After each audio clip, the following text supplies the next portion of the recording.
नमस्कार दोस्तों, स्वागत है आप सबका एक बार फिर से इंडेक्स ट्रेडर के equity investment series video number 5 में।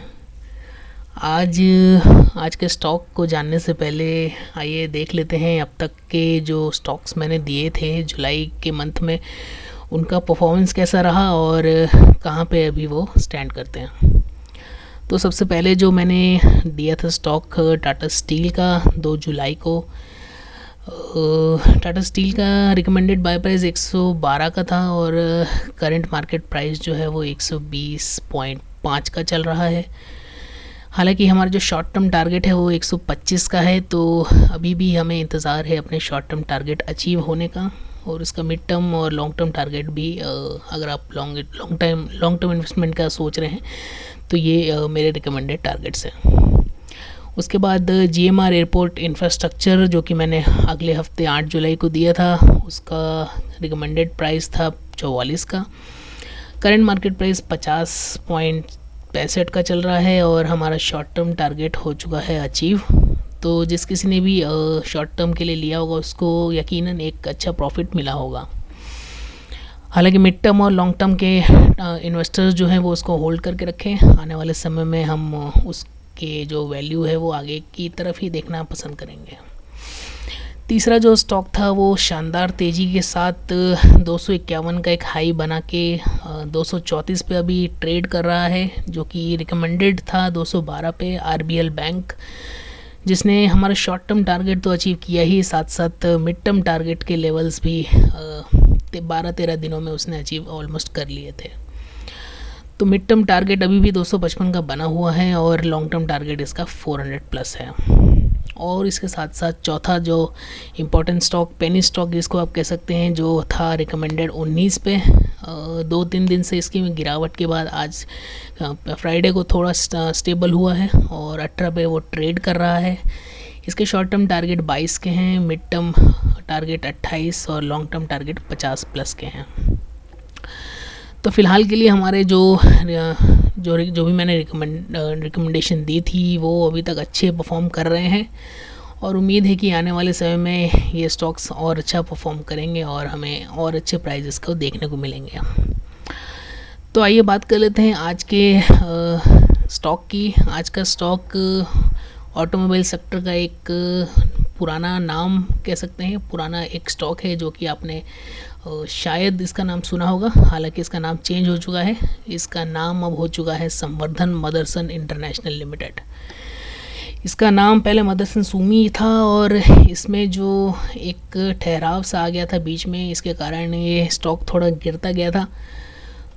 इसका एक हाई लेवल 160 के करीब था, तो उसके बाद पिछले 1-2 सालों से गिर के वापस उठना शुरू किया है।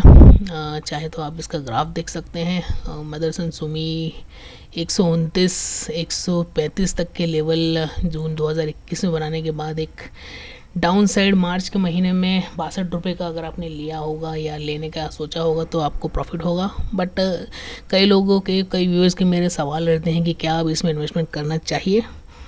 तो मेरा रिकमेंडेशन रहेगा यकीनन करना चाहिए। इसके 2 कारण हैं।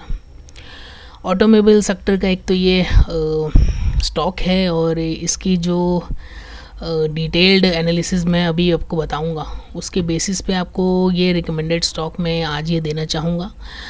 इसका जो टेक्निकल ग्रोथ है वो काफ़ी अच्छा है। 10 साल का भले ही 260% है, पर 1 साल के अंतराल में आपने देखा होगा इसने 13%, 36, 33, 13 और अभी इसी हफ्ते इसने बढ़ना चालू किया है, तो ये 0.47% प्रॉफिटेबल रहा है। हालांकि इसके चेंजेस जो हैं वो ज़्यादा हमें देखने को नहीं मिले हैं, पर मेरा रिकमेंडेशन संवर्धना मदरसन इंटरनेशनल का बाय रिकमेंडेशन आज के लिए मैं देना चाहूँगा। इससे पहले मैं ये आपको दिखा देता हूँ स्टॉक क्या है और किस सेक्टर में काम करता है। तो जैसे कि मैंने कहा कि ऑटोमोबाइल एंड एंसिलरीज सेक्टर में ये स्टॉक है। इसका मार्केट कैपिटल काफ़ी बड़ा है, 66,043 करोड़ का। इसकी 66,043 करोड़ की एक मार्केट कैपिटल है, जो कि बहुत ही शानदार और कह सकते हैं एक बड़ा चलने वाला और बड़ा इन्वेस्टमेंट वाला स्टॉक रहेगा। इसका EPS 2.21 चल रहा है और प्राइस अर्निंग रेशियो 44 का है, जो कि काफ़ी अच्छा है। डिविडेंड यील्ड भी किया है और 677.64 करोड़ नंबर ऑफ़ शेयर इसके सब्सक्राइब हुए हैं। ये रिकमेंडेड स्टॉक इसलिए भी है क्योंकि ये स्टॉक ऑटोमोबाइल सेक्टर का है और ऑटोमोबाइल सेक्टर के जो बूम हम देखने को मिल रहा है हमें काफ़ी टाइम से, उसके बेसिस पे हमने ये स्टॉक चुना है। इसके रिकमेंडेड बाय लेवल और सेल लेवल में आपको थोड़ी देर में बताऊंगा। उससे पहले कंपनी की हिस्ट्री और परफॉर्मेंस आप देख सकते हैं। इसका 2022-23 में ज़्यादा कुछ चेंजेस नज़र नहीं आए हैं। काफ़ी मतलब डेप्ट, इक्विटी और लाइबिलिटीज़ थी, काफ़ी हैं और रहेंगी, पर धीरे धीरे ये स्टॉक जो है वो लाइबिलिटीज़ को दूर करने की कोशिश करेगा और जो आने वाले नए नए सेक्टर्स और जो नई नई टेक्नोलॉजी है उसमें बड़े ऑटोमोबाइल जायंट्स के साथ टाई अप करके ये एक बड़ा रिज़ल्ट दे सकता है। तो संवर्धन में जो प्रमोटर होल्डिंग्स है वो 64% हैं, पब्लिक 35% हैं और बाकी जो है प्रमोटर प्लेजिंग वगैरह वो सब आप चाहे तो स्टॉक एच पे देख सकते हैं, आपके जो मन पसंदीदा वेबसाइट हो वहाँ देख सकते हैं। तो इसके पेयर कंपैरिजन करना ना सही नहीं होगा क्योंकि इसके पेयर जो हैं सब बड़े बड़े जायंट्स हैं और इनका एक ऑटोमोबाइल सेक्टर में दबदबा शुरू से बना रहता है। हालांकि अगर कोई पेयर इसके साथ टाई अप करने को रेडी हो जाए, जैसे कि इस न्यूज़ में दिया है ग्लोबल पार्टनरशिप होंडा मोटर के साथ, तो संवर्धन मदरसन सुमी में एक तेज़ी आने की संभावना बनती है। संवर्धन मदरसन काफ़ी पुराना स्टॉक है, इसको काफ़ी समय पहले मैंने ट्रेड भी किया था और इसमें काफ़ी अच्छा प्रॉफिट भी मिला था। तो मदरसन सुमी के नाम से उस टाइम ये था। तो आप चाहे तो इसकी वेबसाइट पे विज़िट करके इनके रोड मैप्स आने वाले समय में कहाँ कहाँ ये काम करने वाला है और किस दिशा में इसका डेवलपमेंट होगा और किस टेक्नोलॉजी पे ये काम करेगा, इसके बारे में आप जान सकते हैं। तो आइए सीधा बात कर लेते हैं इसके चार्ट पैटर्न्स पे और इसके ब्रेकआउट्स या कह सकते हैं 52 हाई या जो भी है, इसके बेसिस पे हम कहाँ पे इसको बाय करेंगे और कहाँ पे इसको टारगेट्स अपने बनाएंगे। तो संवर्धन मदरसन सुमी का करंट प्राइस है 97.50 का और इसका मेरा बाय लेवल रिकमेंडेशन रहेगा 98 या 97। अगर वापस देखने को मिलता है तो इसके आसपास ही एक बाय लेवल बनाइए। बाय लेवल पे रिकमेंडेड रहेगा और आपका स्टॉप लॉस रहेगा इसका 90 का।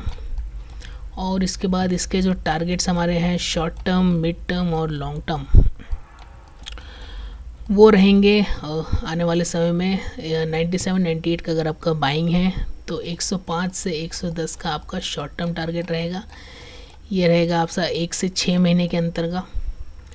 दूसरा उसका जो टारगेट रहेगा वो रहेगा 110 से लेके 130 तक का मिड टर्म टारगेट है। ये 6 महीने से 1 साल के लिए हो सकता है। और जो हमारा लॉन्ग टर्म टारगेट है वो लॉन्ग टर्म विजन हम देखें तो इसका हमारा 150 प्लस होने के चांसेस हैं 1 से 3 साल के अंदर। तो अगर आपको कोई 50% रिटर्न 1 से 3 साल के अंदर मिल रहा है तो ये काफ़ी अच्छा इन्वेस्टमेंट रहने वाला है। और उम्मीद ये कीजिएगा कि ये मदरसन जो है आने वाले समय में ऑटोमोबाइल सेक्टर जैसे जैसे बढ़ रहा है उस हिसाब से इसमें 80 to 90% चांस है कि ये अपने जो टारगेट लेवल्स हैं वो अचीव कर लेगा। स्टॉक प्राइस काफ़ी लुभावना है और ये एक लोअर लेवल से अगर उठ के आया है तो आप अनुमान लगा सकते हैं कि ये स्टॉक कहाँ जा सकता है। अगर ये 20 रुपये से अगर 90 रुपये वापस आ सकता है, 120 के बाद यहाँ पे फिर से एक लोअर बना के 60 का फिर से एक ऊपर की तरफ बन रहा है, तो यकीनन ये स्टॉक में एक तेज़ी देखने को मिल रही है और आने वाले समय में ये हो सकता है 200 के पार भी देखने को नज़र आए। तो मेरा रिकमेंडेशन है आज का संवर्धन मदरसन स्टॉक और मुझे उम्मीद है कि आपको ये स्टॉक लुभावना लग रहा होगा और आप इसमें इन्वेस्ट ज़रूर करेंगे। और साथ ही साथ मेरे जो चैनल है उसको आप लाइक शेयर सब्सक्राइब भी ज़रूर करेंगे, और जिस तरह आपने अपना प्यार बनाए रखा है वही प्यार मुझे देते रहेंगे, और हमारी जो कम्युनिटी है इंडेक्स ट्रेडर की उसको ग्रो करते रहेंगे। तो ये वीडियो सीरीज़ 5 कैसी लगी कमेंट करके ज़रूर बताइएगा। इसके साथ साथ अगर आपके कोई सुझाव हो, कोई सवाल हो, या आप किसी पर्टिकुलर स्टॉक के बारे में जानना चाहते हैं तो आप मुझे कमेंट सेक्शन में या फिर मेरी जो वेबसाइट है www.indextrader23.com में उससे जुड़ के कम्युनिटी फोरम्स, जनरल डिस्कशन जो टॉपिक्स हैं वहाँ पे आप मुझसे पूछ सकते हैं। तो फ़िलहाल के लिए बस इतना ही। उम्मीद है कि आपका ये हफ़्ता अच्छा बीत रहा होगा, और आने वाले समय में हम और भी नए नए स्टॉक्स को कवर करेंगे, और हम जो हमारे जो टारगेट्स हैं उसको अचीव करने की कोशिश करेंगे। तो फ़िलहाल के लिए बस इतना ही। इंडेक्स ट्रेडर से जुड़े रहने के लिए बहुत बहुत धन्यवाद, और आज के लिए बस इतना ही। मिलेंगे हम एक बार फिर सोमवार लाइव स्ट्रीम बैंक निफ्टी की मॉर्निंग में, और उसी दिन शाम को बैंक निफ्टी का डिटेल्ड एनालिसिस मैं शेयर करूँगा। तो अभी के लिए बस इतना ही। धन्यवाद। आपका दिन शुभ हो।